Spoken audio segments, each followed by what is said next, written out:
Good morning. My name is Joseph Howley, Howley, and I'm an associate professor of classics at Columbia University. The last time I spoke at a press conference was April 18th.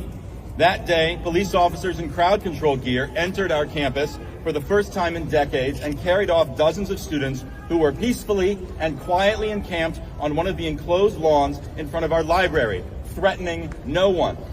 As I watched this unfold in horror, I was asked to speak at an emergency press conference alongside Mahmoud, who had just been asked to negotiate on behalf of the encampment.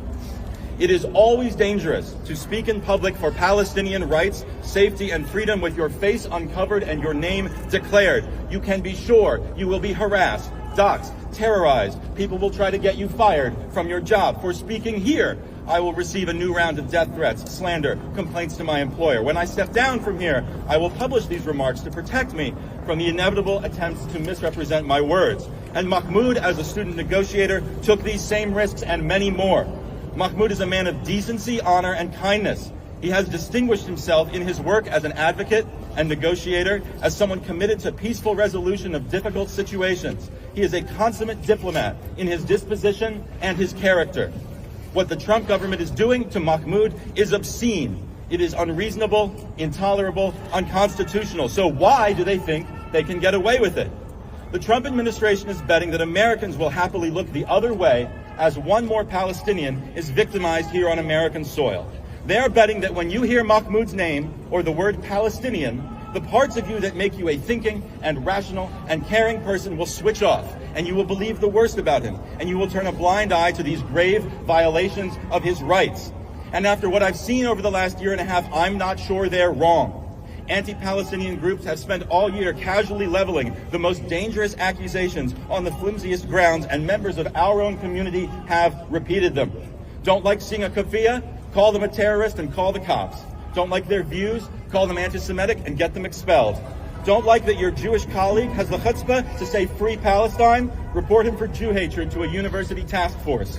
Don't like seeing a broad and diverse movement of courageous young people standing together against the ethnic cleansing of Gaza? Call your friends in the government and send the feds to their door. As an educator,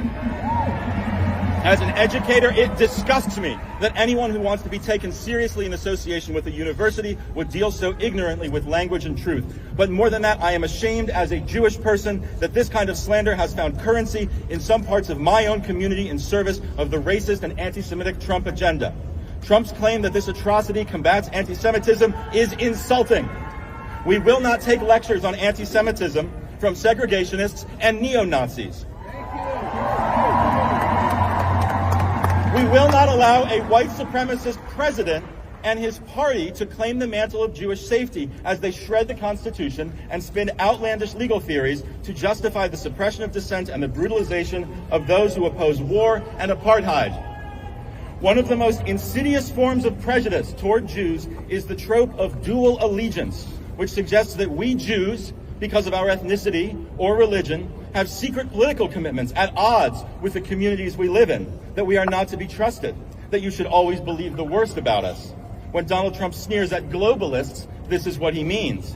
And when I see people unquestioningly trafficking in the wildest assertions about Mahmoud just because he is Palestinian, I hear the exact same kind of prejudice that drove generations of my own family from their homes in Europe.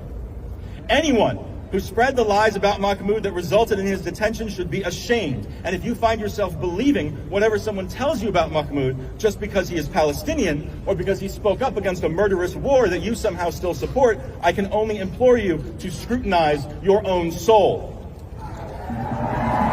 Why are we here?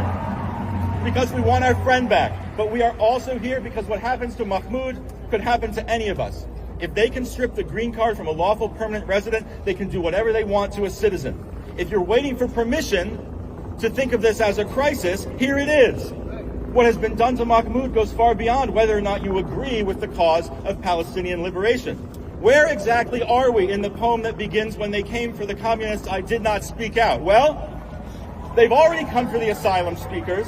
They've come for the migrant families. Now they've come for Mahmoud Khalil. It's not a very long poem. So how far down the list do you think you are?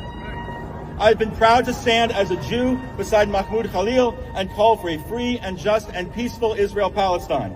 It is my honor now to stand before you and call on what remains of the United States government to do the right thing and free Mahmoud Khalil. Thank you.